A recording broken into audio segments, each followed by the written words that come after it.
We're going to jump into this idea of looking at art history, which really means we're going to look at art. Here is a list of what this video, or really the PowerPoint presentation, is going to deal with and how I've chosen to present this artwork to you. I have made choices for you based on a couple of ideas. The first one was I do want to cover our entire human history of making, where you're getting little samplings of here's where humans started making something and what that looked like, and then moving up through today. Now, am I sampling every kind of little change and area of the world in depth? No, that's really not possible. That would be that would be more of a dedicated art history class. So for this, it's really more of survey introduction and just having you have that experience just for exposure, as we might call it. We're also going to make sure and touch base as much as possible, though, looking at around the globe, not just looking at our kind of Western European roots as being Americans.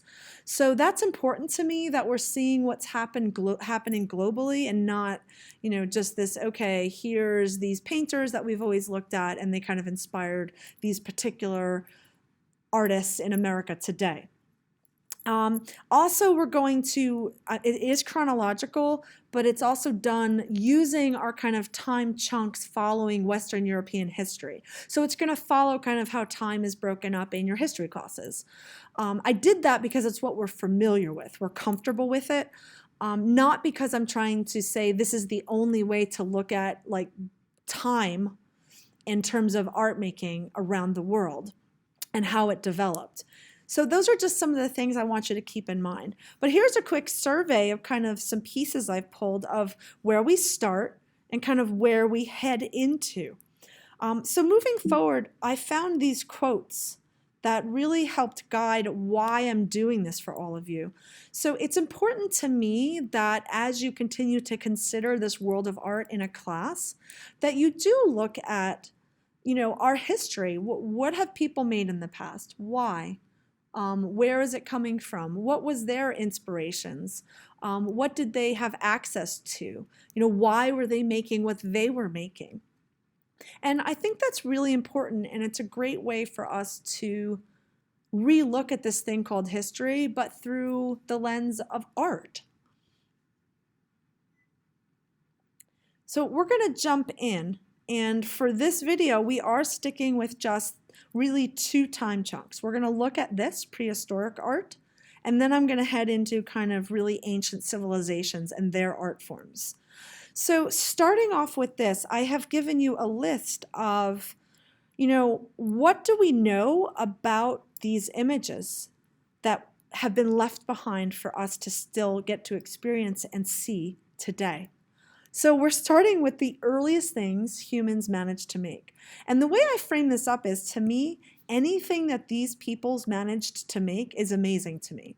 It could literally be a squiggle on the wall, and I'd be like, oh my God, that's beautiful. I can't believe that. Because I like to take myself back in my imagination to, if it's possible at all, what was life really like for these early peoples? And it literally was, we're trying to survive, not get eaten by whatever big beast is running around out there, find some food, stay warm, and just, have some kids and, live till tomorrow. So it's amazing to me that these people still managed to find a way to find materials that they could mix up and prepare and paint on a wall, and actually start to capture some of the creatures and things that they were seeing out there in the world and have it actually last 30,000 years. That's pretty crazy, right? It's amazing. So, here's what, again, written down here is what we do know about these ancient peoples and what we don't. There's actually a lot we don't know about these ancient peoples, because this is really much of what we're left behind with from them. Even the why. Why were they drawing these things and not people? What's going on with what they were trying to express by painting these animals on these walls. Okay, so moving forward, beyond this art making that we see happening here, we move into ancient cultures. Now, this information kind of sets us up with why are we grouping all of these ancient cultures and these time periods together? The reason for that is because there is similarity in kind of the materials they were using. Generally, what it looks like, there's things we can say that are consistent through all of these different civilizations, who was making it and why it was made.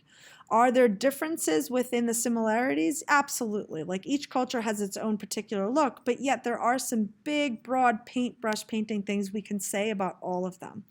So, for instance, if we stick with the material used and what it looks like, the materials they were using were really what they had locally, what they could find, and what they could figure out how to process and make work for themselves. That tends to mean that we have very limited color palettes, so there's usually only a couple of colors. They're usually kind of things that look more what we call earth tones. We don't have a lot of bright colors. It's not like you walk into the paint store and you see bright purple. They didn't have the technology or the know-how to make that kind of color. We have no idea who made this stuff, generally. There's no signing of the work. The concept of even the individual artist probably didn't even really exist. It was somebody got good at this, they made it, and that was that. They made it for its use and function. So this is the setup for kind of the background of what we see. So launching into our ancient cultures, we have Egyptian art, which I think you guys are usually really great about immediately being able to recognize that because of the look of the people, the way that they're styled, skin tone, the hair, even the eye makeup. We usually see the hieroglyphs happening in the backgrounds. There's something that happens with the way that they're actually making these people, though, that's very important for especially early art in describing it. It's called stylization, which means that they come up with a blueprint for how to make people, and then they just hit copy paste, and it does not change. And in Egyptian art, that literally lasts for thousands of years, like a couple thousand years. So what they do is they turn the person's head in profile.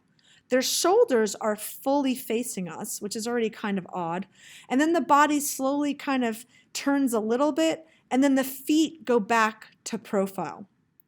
So it's a little bit weird. If you think about it, like who stands like that? Nobody. You're not going to pose like that. That's just strange.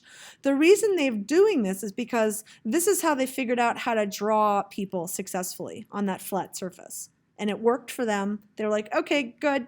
Now just keep doing that.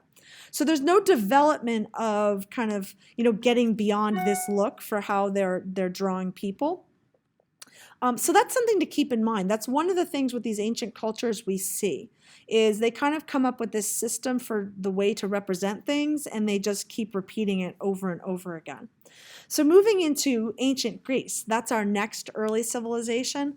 They do a similar thing. They come up with this look of people. Now, they were more close to the actual proportions of a human, a bit more, and the look of a human in detail than the ancient Egyptians were, but there still are things that are kind of that copy-paste. And if you notice, though, the body here is very similar to that Egyptian body, right, in terms of how they've turned the head, and then the shoulders being fully frontal. We've got profile, face, and then the legs are kind of turned a little bit. So they, again, do a very similar thing. Ancient Greece does not have much flat work, 2D work that we can find. It's actually all on pottery.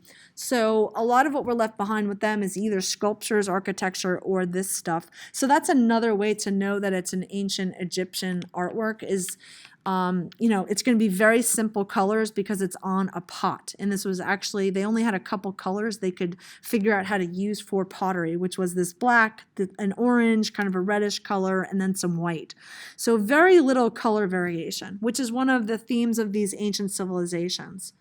So now we're going to jump forward a little bit to ancient Rome. That's kind of our next major ancient world civilization. Here we start to have some more development and sophistication, right, of what's happening. That's because they figured out some things with paint. And they actually started painting on walls. So this painting is actually from a mural that is actually, it would be on the outside of what's happening inside this room. But if you were wealthy and well-to-do in ancient Rome, you would have hired somebody or paid somebody to come in and paint the walls of your home. So this actually lives in a home. But if you look at it, it's like, well, Miss Lovell, that looks like it could be a little bit further in time in terms of, you know, like it looks like it's actually shaded. It's actually not. If you saw this up close, it's actually just very linear. From far away, it kind of looks like they might have done some blending work, but they actually didn't. And if you look at it, there's some other things happening that are quite bizarre. So this person, if you look at the face, it doesn't really look like a child, right? But it seems like size-wise, like this should be a kid. But actually what's happening is they just wanted to show that this person was standing behind this person and that this is actually a servant. So they just made them shorter to kind of communicate that they're of lesser stature than this person's stature or ranking in their society. Also, if you look at the chair, this is not drawn in proportion. This back leg is actually further down the page than this front leg. That just doesn't make sense. It's not rational. So when you start to see problems like that, then you know, oh, this is probably an ancient work of art. Like if you just saw something random like this and you're like, oh, that looks like something that could be from the Renaissance, Miss Lovell, I'd be like, look closely again. What's going on here? And again, we have a few more colors, but it's kind of limited, right, guys? Like now we have the red and the blue, but you know, we don't have a full range of color happening here. So those are hints about what makes this, you know, fall into the ancient category of art in terms of, you know, there's things that are starting to happen with it being more sophisticated looking, but it's not quite there yet. Now we're going to make another jump to, again, this is kind of our global look of the world. So I wanted to jump to, you know, some really ancient work from Africa. And it's tricky there because much of what they were making was either out of wood or it would be on actually their architecture and on their homes that were made of mud. So, you know, they don't last through time, or a lot of it was clothing and fabric, which of course falls apart over time. But these actually have been just recently discovered and they're amazing, right, guys? So I'm jumping to sculpture just to say, you know, these actually do go way back in time. But, you know, it is sculpture because so the clay is what we were left with, but they don't know a lot about these guys. They're from a people they call the Nok people. It's from kind of, you know, the western, upper northern western coast of Africa in the Nigeria area, kind of. And, you know, they're not sure whether they were are they for worship? Are they for representing like some of their belief systems and gods? Were they honoring some of their leaders? We don't really know, but they're really, really incredibly large sculptures. So even them being able to create these, fire them and have them last is pretty amazing. And I really, you know, and this speaks to the way that they're starting to represent the human face in this carries through in much of the African art you see happening later on. Then we're going to hit our last jump, which we're headed to a later date in a sense on our timeline. But in terms of development of civilization, when we look at the art of the Americas, you know, some of the civilizations that really started ramping up in kind of our neck of the woods of the globe, of our planet Earth, you know, in terms of them getting the technologies to be able to kind of develop this stylized look of art, they come along the timeline a little bit later than ancient Egypt. So here's a great representation of one of our major civilizations in the Americas, and I mean both North and South America. But they do a similar thing with, similar to ancient Greece, where much of the, we'll call more flat work is actually paintings that they're doing on pots. But they too, do you recognize the same idea of what happened in ancient Greece and in Egypt, and where we have this incredibly stylized look with these wonderful, wonderful figures, and they come up with all these different creatures that represent the different gods and beliefs in their culture. And they're just really so cool and interesting. But we have the limited color palette. It's kind of simplified. It's not quite realistic to real life, but lots of great things happening here. So those are our ancient cultures that we're just going to address. If you want to check these back out, you can even just go back through this video and just re-look at these pieces. You don't have to listen to me talk about them again, and kind of look at some of my notes that I have. But just, we're going to be moving forward. The next time chunk will be moving into kind of what I call, it is going to be the Middle Ages.